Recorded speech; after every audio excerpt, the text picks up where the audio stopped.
वन्दे मातरम्, वन्दे मातरम्।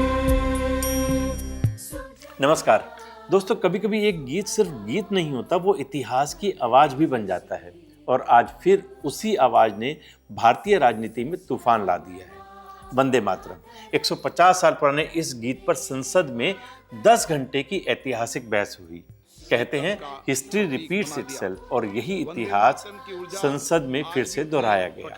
1870 के दशक में लिखा गया वंदे मातरम आज भी राजनीति का दिल धड़काता है। सरकार ने कहा इस चर्चा से गीत के अनजाने पहलुओं पर रोशनी पड़ी, लेकिन विपक्ष ने सवाल खड़े कर दिए। टीएमसी चर्चा के साथ खड़ी रही। कांग्रेस ने इसे ध्यान भटकाने की कोशिश बताई। Politics is all about timing, और यही टाइमिंग आज सवालों में है। प्रधानमंत्री मोदी ने कांग्रेस पर 1937 के फैसले को लेकर सीधा हमला बोला। उन्होंने कहा वंदे मातरम स्वतंत्रता संग्राम की आवाज था। 1937 में इसके महत्वपूर्ण छंदों को अलग कर दिया गया।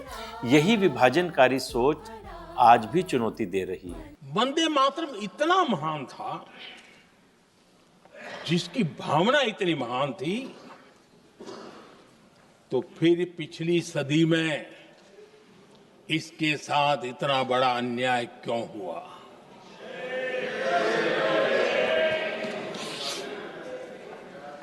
वंदे मातरम के साथ विश्वासघात क्यों हुआ?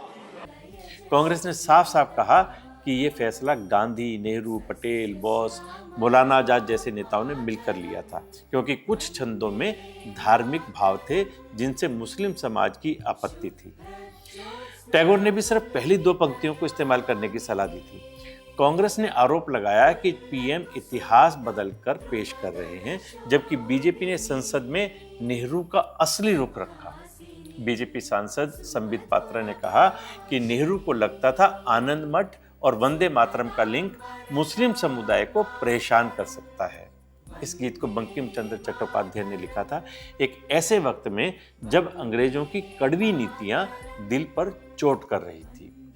7 नवंबर 1875 पहली बार बंग दर्शन पत्रिका में कविता छपी। 1882 में आनंद मठ उपन्यास ये पूरा रूप आया। पहली 2 पंक्तियां संस्कृत में, जो भारत को दुर्गा रूपी मातृभूमि के तौर पर दिखाती हैं। 1896 में रविंद्रनाथ टैगोर ने इसे संगीत दिया और कांग्रेस सत्र में गाया। यहीं से ये गीत सॉन्ग ऑफ द रिवॉल्यूशन बन गया। 1905 में बंगाल विभाजन के विरोध में ये गीत कलकत्ता से लाहौर तक आज़ादी का नारा बन गया। अंग्रेजों ने इसे रोकने की कोशिश की, लेकिन आवाज़ रुकती नहीं। You can kill the dreamer but you can't kill the dream. Muslim league ने धार्मिक इमेजरी पर आपत्ति की। गांधी ने समर्थन भी किया और सावधानी भी बरती। 1937 में कांग्रेस ने इसे सिर्फ पहली 2 पंक्तियों के साथ अपनाया। 1950 में संविधान सभा ने जनगण मन को राष्ट्रगान और वंदे मातरम को राष्ट्रीय गीत घोषित किया। दोस्तों, मिट्टी की खुशबू, धड़कनों की लय, वंदे मातरम सिर्फ शब्द नहीं, भारत की स्वयं व्याख्या है।